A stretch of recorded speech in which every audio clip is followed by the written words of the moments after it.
നഗരത്തിൽ വീണ്ടും തെരുവ് നായയുടെ ആക്രമണം. 11 പേർക്കാണ് കടിയേറ്റത്. ഇന്നലെ നഗരത്തിൽ 56 പേർക്ക് തെരുവ് നായയുടെ കടിയേറ്റിരുന്നു. Private bus സ്റ്റാൻഡിൻ്റെ അടുത്തുനിന്നാണ് കടിച്ചത്. അവിടെ ഒരു ഒരു ഗ്രീൻ പാർക്ക് എന്ന് പറഞ്ഞ ഒരു റെസിഡൻസിയിലാണ് താമസിച്ചത്. ഞങ്ങൾ എറണാകുളത്ത് നിന്ന് വരുന്നതാണ്. കൊച്ചിന് ഒരു ടെസ്റ്റ് എഴുതാൻ വേണ്ടി ഞങ്ങൾ വന്നതാണ്. അവിടെ ഞങ്ങൾ ഓപ്പോസിറ്റായിട്ട് നടന്നു പോകുന്നതിൻ്റെ ഓപ്പോസിറ്റായിട്ട് വന്ന് പട്ടി സൈലൻ്റായിട്ട് വന്ന് കടിക്കുക ചെയ്ത്. ഞാൻ ഇന്നലെ വാർത്ത കേട്ടതുകൊണ്ട് എനിക്ക് പെട്ടെന്ന് ക്ലിക്ക് ചെയ്തുകൊണ്ട് ഞാൻ പട്ടിയെ കഴുത്തോടു കൂടി അമയ്ക്ക് എറിയുകയാണ് ചെയ്തത്. അപ്പോൾ ആ പട്ടി തിരിച്ചു വന്നെങ്കിലും ഈ വടി കണ്ടപ്പോൾ പട്ടി തിരിച്ചുപോയി. കണ്ണൂരിൽ നിന്നും അരുൺ പൂപ്പറമ്പ തത്സമയം ചേരുന്നു. Arun, good morning. യഥാർത്ഥത്തിൽ തെരുവുനായ ശല്യം അവിടെ രൂക്ഷമാണ് എന്ന് മനസ്സിലാക്കുന്നു. ഇന്നലെ രാത്രി വന്ന വാർത്തയും ഞാൻ ശ്രദ്ധിച്ചു. വിവരങ്ങൾ SKN തെരുവുനായ ശല്യം കൊണ്ട് കണ്ണൂർ നഗരം പൊറുതിമുട്ടിയിരിക്കുന്നു എന്ന അക്ഷരാർത്ഥത്തിൽ പറയാൻ സാധിക്കും. ഇന്നലെ 56 പേർക്കാണ് കണ്ണൂർ നഗരത്തിലെ വിവിധയിടങ്ങളിൽ നിന്ന് കടിയേറ്റത്. അത് ആ കുട്ടികൾക്കുൾപ്പെടെ സ്ത്രീകൾക്കുൾപ്പെടെ കടിയേൽക്കുന്ന സാഹചര്യമുണ്ടായി. കണ്ണൂർ നഗരത്തിലെ ഹൃദയഭാഗങ്ങളിൽ നിന്നാണ്, പ്രത്യേകിച്ച് പുതിയ ബസ് സ്റ്റാൻഡ്, അതോടൊപ്പം Prabhat junction, railway station junction ഉൾപ്പെടെയുള്ള സ്ഥലങ്ങളിൽ നിന്നാണ് ഇന്നലെ 56 പേർക്ക് കടിയേറ്റത്.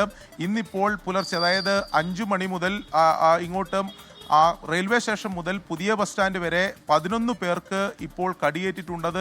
എറണാകുളത്ത് വന്ന യാത്രക്കാർക്കുൾപ്പെടെ കടിയേൽക്കുന്ന സാഹചര്യം ഉണ്ടായിട്ടുണ്ട്. ഇന്നലെ ഈ അപകടം വിധിച്ച തെരുവ് നായയെ ചത്ത നിലയിൽ കണ്ടെത്തി എന്നായിരുന്നു കോർപ്പറേഷൻ പറഞ്ഞത്. അതിൻ്റെ ശല്യം ഒഴിവായി എന്നതായിരുന്നു ഇന്നലെ രാത്രി കോർപ്പറേഷൻ പറഞ്ഞത്. പക്ഷേ ഇന്ന് രാവിലെ വീണ്ടും ഈ 11 പേർക്ക് കടിയേൽക്കുന്ന സാഹചര്യമുണ്ടായി.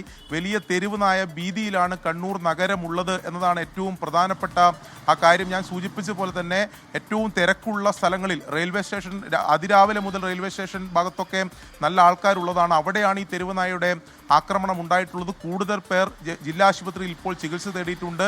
പലർക്കും സാരമായി തന്നെ പരിക്കേറ്റിട്ടുണ്ട്. കൈ വിരലുകളൊക്കെ കടിച്ചു മുറിച്ച നിലയിൽ ഇവിടെ ആൾക്കാരെ എത്തിച്ചിട്ടുണ്ട്. കാലിനും കൈക്കുമൊക്കെ കടിയേറ്റ നിലയിലാണ് ആൾക്കാർ എത്തുന്നത്. പ്രായമായിട്ടുള്ളവർ ഉൾപ്പെടെയാണ് ഇന്നിപ്പോൾ രാവിലെ പ്രഭാത നടത്തത്തിനു വേണ്ടി എത്തിയവർ, യാത്രയ്ക്ക് വേണ്ടി റെയിൽവേ സ്റ്റേഷനിൽ പോയവർ, പുതിയ ബസ് സ്റ്റാൻഡിലേക്ക് ബസ്സിന് വേണ്ടി പോയവർ ഉൾപ്പെടെ കടിയേൽക്കുന്ന സാഹചര്യമാണ്. എന്തായാലും കോർപ്പറേഷൻ ഇതിൽ അടിയന്തരമായ നടപടി സ്വീകരിക്കണം. ഇന്നലെ ഈ കാര്യത്തിൽ കോർപ്പറേഷനും ജില്ലാ പഞ്ചായത്തും പരസ്പരം പഴിചാരി ഒഴിയുന്ന രീതിയിലേക്കുള്ള നടപടികളാണ് അവരുടെ ഭാഗത്തുണ്ടായത്. പക്ഷേ ഇതിൽ കണ്ണൂർ നഗരം ഇങ്ങനെ തെരുവുനായ ഭീതിയിൽ മുന്നോട്ട് പോകുമ്പോൾ കർശനമായ നടപടി, ശക്തമായ നടപടി ഉണ്ടാകണമെന്ന് തന്നെയാണ് ജനങ്ങളാകെ പറയുന്നത്. അല്ലെങ്കിൽ കൂടുതൽ പേർക്ക് നഗരത്തിൽ തന്നെ കടിയേൽക്കാനുള്ള സാധ്യത ഉണ്ട് എന്ന് തന്നെയാണ് നാട്ടുകാർ പറയുന്നത്. ഇപ്പോൾ നിലവിൽ 11 പേരെയാണ് ഇപ്പോൾ കണ്ണൂർ ജില്ലാ ആശുപത്രിയിൽ, ഞാനിപ്പോൾ ജില്ലാ ആശുപത്രിയിലാണുള്ളത്, ജില്ലാ ആശുപത്രിയിൽ പ്രവേശിപ്പിച്ചിട്ടുള്ളത്. ഓക്കെ, അരുൺ പൂപ്പറമ്പയാണ് വിവരങ്ങൾ നൽകിയത്. നിരവധി ആളുകൾക്ക് കടിയേറ്റു ഇന്നലെയും, ഇന്നും അത് തുടരുകയാണ്. അപ്പോൾ കടിയേറ്റ ഒരാൾ നമുക്കൊപ്പം വീണ്ടും ചേരുന്നു. അദ്ദേഹത്തിൻ്റെ പ്രതികരണം ഒന്ന് കാണാം. A1 ഹോട്ടലിൻ്റെ ഫുട്പാത്തിൽ നിന്നൊരു നായി വരുന്നത് കണ്ട്.